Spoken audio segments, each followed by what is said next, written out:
श्री स्वामी समर्थ. मित्रांनो, आपल्यापैकी प्रत्येकजण आयुष्यात खूप कष्ट करतो, रात्रंदिवस मेहनत करतो, पण तरीही अनेकांना प्रश्न पडतो की पैसा येतो पण टिकत नाही किंवा हवे तसे उत्पन्नाचे मार्ग का मोकळे होत नाहीत.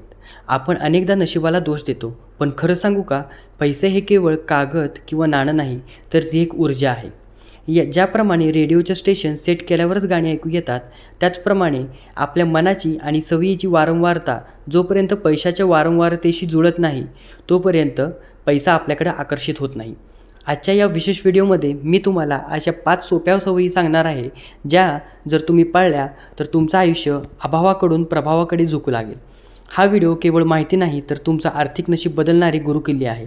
शेवटपर्यंत नक्की पहा, कारण शेवटी मी स्वामींनी सांगितलेला एक गुपित सांगणार आहे. तर आपण जाणून घेऊया पहिली सवय. बहुतेक लोक पैशांच्या बाबतीत नेहमी तक्रार करत असतात. खूप महागाई वाढली, माझ्याकडे पैसेच नाहीत, बिलं कशी भरायची. लक्षात ठेवा, तुम्ही जे तक्रार करता तेव्हा तुम्ही गरिबाला आमंत्रण देता.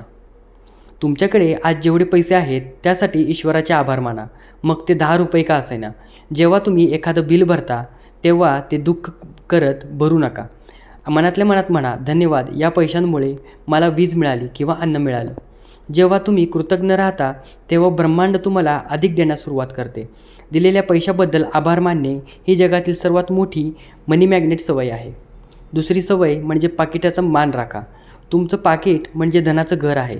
विचार करा, जर तुमच्या घराची अवस्था अस्ताव्यस्त असेल तर तुम्हाला तिथे राहायला आवडेल का? तसंच पैशांचं आहे. पाकिटात पैसे नेहमी नीट घडी घालून ठेवा. नोटा चुरगळू नका. पाकिटात जुनी बिलं, फाटलेले कागद, औषधांच्या चिठ्ठ्या किंवा कचरा कधीही ठेवू नका.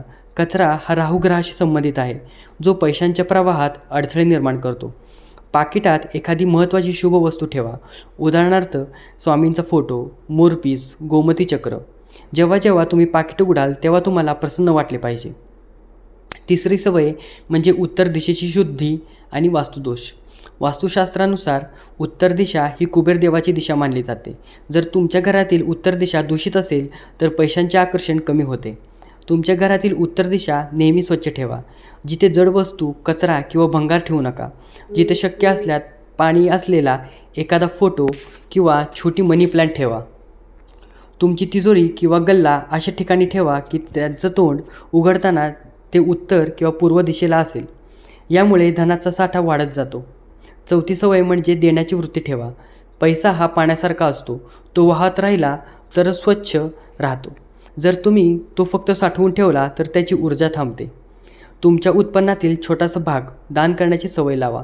मग तो कोणा गरिबाला अन्न देण्याचा असो, मुक्या प्राण्यांना खाऊ घालण्याचा असो किंवा अक्कलकोटच्या अन्नक्षेत्रात मदत करण्याचा असो. जेव्हा तुम्ही देता तेव्हा तुम्ही ब्रह्मांडाला संदेश देता की माझ्याकडे भरपूर आहे.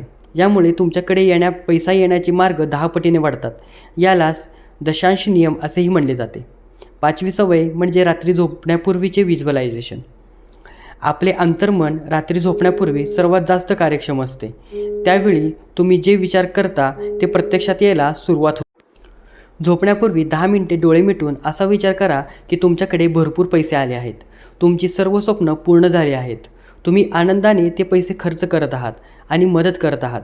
झोपण्यापूर्वी स्वामी समर्थांचा हा मंत्र मनातून म्हणा, अशक्य ही शक्य करतील स्वामी.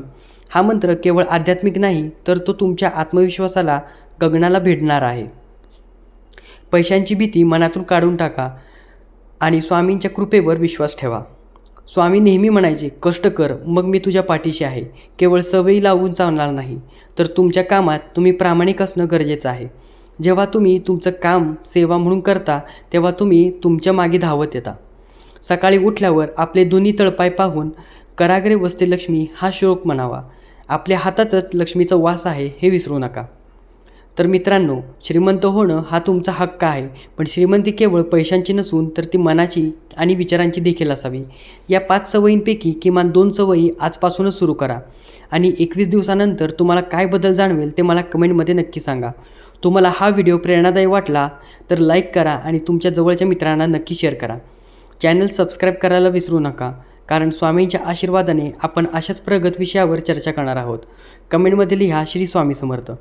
तुमची सर्व आर्थिक संकटे दूर होत आणि घरात लक्ष्मीचा अखंड वास राहो हीच स्वामींच्या चरणी प्रार्थना.